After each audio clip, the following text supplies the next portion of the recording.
দুনিয়ায় বাঁচাই রাখতো না। আল্লাহ পাক রব্বুল আলামিন এই কথা বলছেন, এই যে তোমার বাবা মার অন্তরে আমি রব্বুল আলামিন ভালোবাসা ঢেলে দিয়েছি, এজন্য আমি রব্বুল আলামিন আনিশকুরলি, সর্বপ্রথম আমি রবের শুকরিয়া আদায় করো, ওয়ালি ওয়ালিদাই, এরপরে বাবা মার কৃতজ্ঞতা আদায় করো।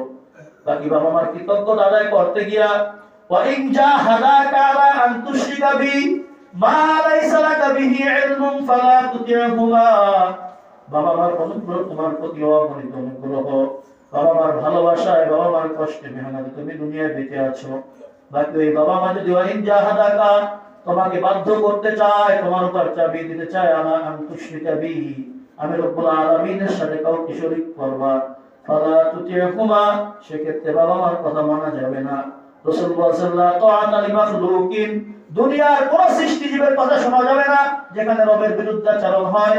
ঠিক যখন মানুষ গোলাম থাকে, গোলামি করে, মালিকের সব কথা শুনতে সে বাধ্য, কিন্তু যখন আল্লাহ পাক রব্বুল আলামিনের বিরুদ্ধাচরণ, আল্লাহ পাক রব্বুল আলামিনের নাফরমানির বিষয় এসে যাবে, তখন ওই গোলাম মালিকের কথা মানতে বাধ্য নয়। তাহলে এক নম্বর পাইলাম চাকরি, চাকরির মধ্যে কাজের সীমাবদ্ধতা থাকে, সময়ের সীমাবদ্ধতা থাকে। দুই নম্বর হলো গোলামি, গোলামের মধ্যেও কোনো কাজের সীমাবদ্ধতা, সময়ের সীমাবদ্ধতা থাকে না। দুনিয়াতে যে কোনো কাজ মালিক গোলামকে দিয়ে করাতে পারে, কিন্তু আল্লাহ পাক রব্বুল আলামিনের বিরুদ্ধাচরণ হলে ওই কাজ গোলাম করতে বাধ্য না। নাম্বার 3 হলো বন্দেগী। আল্লাহ পাক রব্বুল আলামিন আপনাকে আমাকে তার ইবাদত বন্দেগীর জন্য সৃষ্টি করেছেন।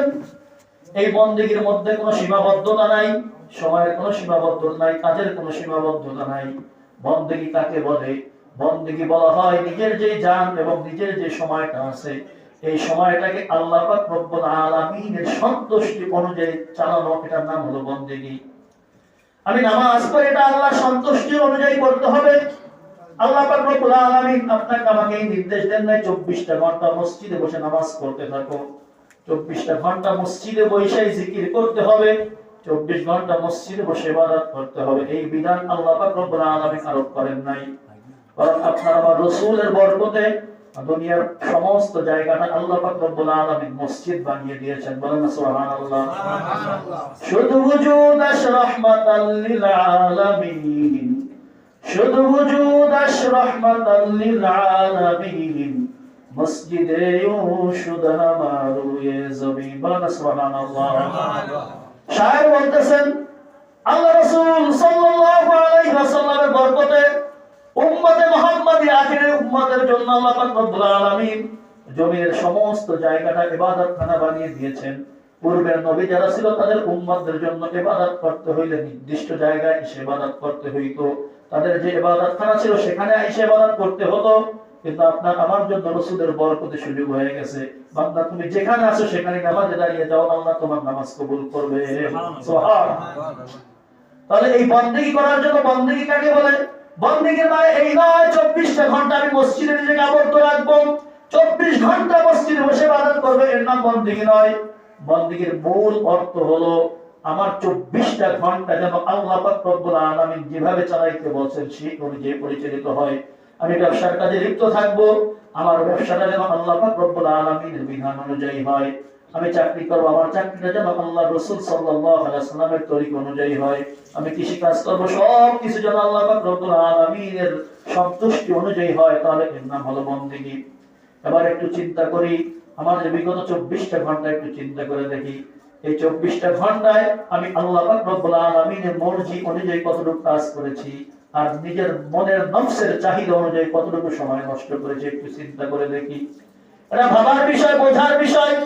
যেহেতু আপনি আমি মেনে নিয়েছি এই দুনিয়া থাকার জায়গা না, এই দুনিয়া হলো সফরের জায়গা। আল্লাহ পাক রব্বুল আলামিন সফরে পাঠিয়েছেন। সফরের দুনিয়াবি সফরের মধ্যে একটা উদ্দেশ্য থাকে। একজন সফর যে করে, সফরের প্রত্যেকটা সফরের পিছনে উদ্দেশ্য থাকে।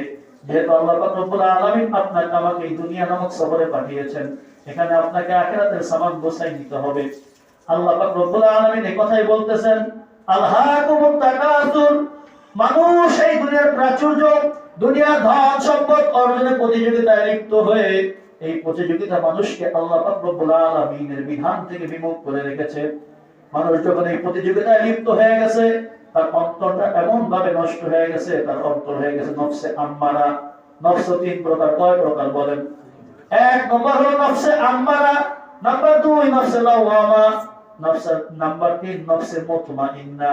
মানুষ যখন দুনিয়ার মধ্যে এত বেশি লিপ্ত হয়ে যায়, দুনিয়ার প্রাচুর্য কিভাবে অর্জন করা যায়, বাড়ি একটা আছে কিভাবে 5টা করা যায়, কিভাবে ব্যবসা প্রতিষ্ঠানকে বৃদ্ধি করা যায়, কিভাবে আয় উন্নতি বৃদ্ধি করা যায়, এই চিন্তা ফিক্রে যখন এমন ভাবে মশগুল হয়ে যায়, দুনিয়ার সব কিছু ভুলে যায়, একমাত্র শুধু কিভাবে এটা কামাবে এই ব্যস্ত হয়ে যায়। আল্লাহ পাক রব্বুল আলামিনের বিধান কি কোনো পরোয়া নাই? এই কাজের মধ্যে আল্লাহর হুকুম কি এর কোনো পরোয়া করে না?